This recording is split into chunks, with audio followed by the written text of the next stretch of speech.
Hola a todos, denle a me gusta y suscríbanse. Aristóteles era un filósofo sistemático, es decir, un pensador que tenía o proponía un sistema. Pero, para comprender un sistema hace falta entender cómo están vinculadas entre sí sus partes. Y, para ello, es preciso averiguar cuáles son los hilos que las cosen, sus piedras angulares, los puntos de enclave. Ellos son los principios filosóficos que operan en su sistema. Pero, ¿qué es un principio, y cuáles de ellos operan filosóficamente en Aristóteles? Dice Aristóteles que principio es tanto la causa del movimiento de algo como de su perfección o realización, así como también de su generación, ordenamiento y cognoscibilidad. En general, principio, tomado como causa, significa lo primero. El concepto de principio rige tanto para los seres como para el conocimiento de los seres. Por eso principio es aquello desde lo que algo es, se hace y se conoce. Un resumen de los principios filosóficos aristotélicos, anotando sus consecuencias y su naturaleza, puede muy bien servir para acceder a la comprensión de la filosofía aristotélica, pues son esos principios con los que nuestro autor construye su sistema teórico. Estos principios son los siguientes. Empirismo, principio de naturaleza u orden epistemológico. Nada hay en el entendimiento que no haya estado antes en los sentidos. El conocimiento comienza por los sentidos. El cuerpo, que es quien nos pone en contacto con lo que nos rodea, dispone tanto de sentidos externos, los 5 sentidos, como internos, la memoria y la imaginación, en opinión de Aristóteles. Hilemorfismo, orden físico, biológico, antropológico. La naturaleza es un compuesto de materia y forma. Todos los seres de la naturaleza son, según Aristóteles, hilemórficos, también el hombre. La materia vive informada, la forma vive informando, dice Aristóteles que la materia es potencia, mientras que la forma es acto. Para Aristóteles, el acto es más perfecto que la materia, pues ésta vive siempre en la falta, en la pasividad, aunque entendida como posibilidad, en el llegar a ser, en cambio el acto es realización plena, actualidad, la materia vive a la espera de recibir forma, de hecho no hay materia sin forma, pero la forma vive dando forma a la materia, formándola. Si bien no hay materia sin forma, es posible hallar forma sin materia, es el caso del pensamiento puro, que es de naturaleza divina. Aristóteles consideraba a Dios pensamiento puro. Precisamente la perspectiva de una forma separada de la materia es la que hace imposible que el hilemorfismo tenga un rendimiento metafísico, o que pueda resultar operativo en el campo de la metafísica. Su lugar está en el de la física, es decir, en el de la investigación de la naturaleza. En sentido antropológico, el hilemorfismo serviría a Aristóteles para distanciarse de su maestro Platón, mientras éste consideraba que el alma preexistía y sobrevivía al cuerpo y, además, conocía innatamente las ideas.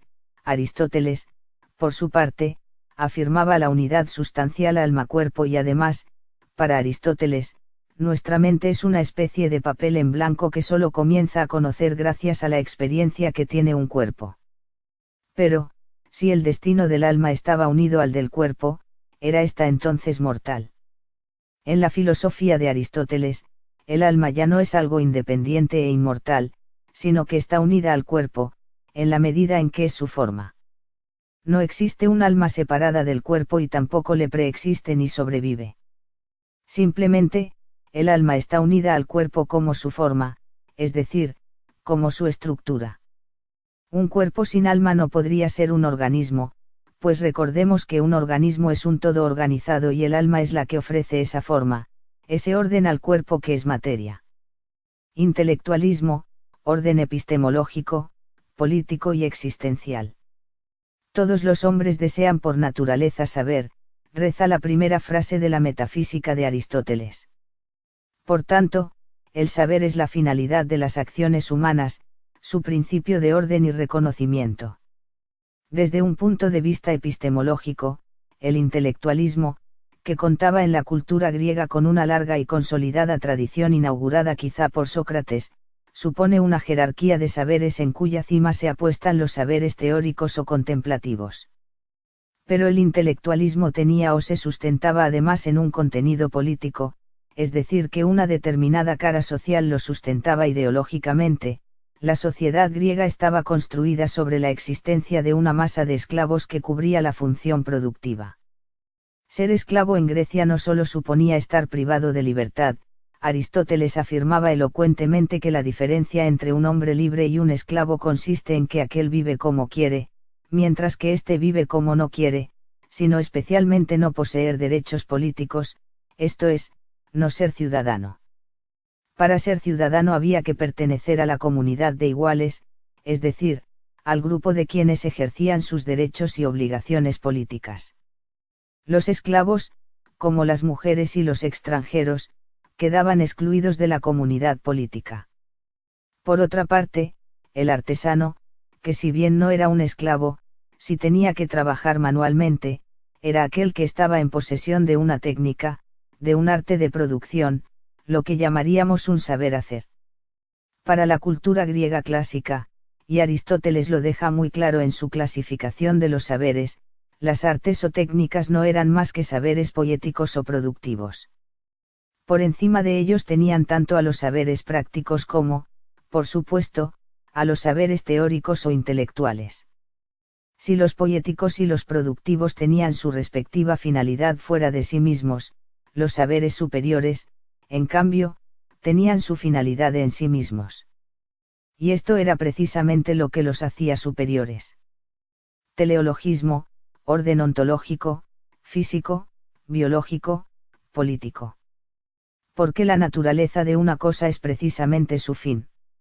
Aristóteles concebía la realidad sometida a un ordenamiento teleológico, esto es, Aristóteles pensaba que todas las cosas se ordenan y reconocen por su finalidad y que, por tanto, la causa final es su principio. Recordemos que el término principio tiene en Aristóteles un doble significado, significa tanto comienzo como mando.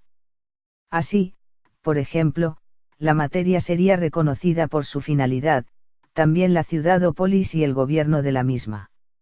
Recuérdese que Aristóteles clasificaba los regímenes políticos atendiendo no solo al número de gobernantes sino, especialmente, a su finalidad. Así, distinguía entre regímenes políticos rectos, aquellos cuya finalidad es el bien común, y regímenes políticos desviados. De igual manera, la polis se reconocía y ordenaba también según su finalidad, la cual, según Aristóteles, no era otra que la felicidad, eudamonía, de los ciudadanos. Por otra parte, Aristóteles señala que la naturaleza no hace nada en vano, es decir, que todo en ella tiene una finalidad y que esa causa final resulta principio de orden de la misma. Pero, ontológicamente, para entender cómo es posible que la causa final sea la primera, es necesario aclarar que en la filosofía de Aristóteles el orden cronológico y el orden del conocimiento u orden lógico, no corren paralelamente en el mismo sentido, antes bien, el orden del conocimiento invierte a menudo el orden cronológico.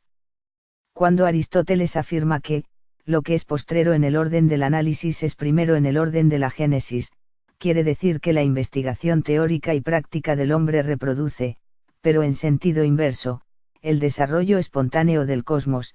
Para quien contemple la causalidad final, el tiempo de la esencia y de la naturaleza será la inversa del tiempo de la génesis, lo que quiere decir que lo perfecto es anterior a lo imperfecto en el orden de la esencia y la naturaleza, pero le es posterior en el orden de la generación, pero el orden del conocimiento, acto humano que se desarrolla en el tiempo, es el mismo un orden cronológico.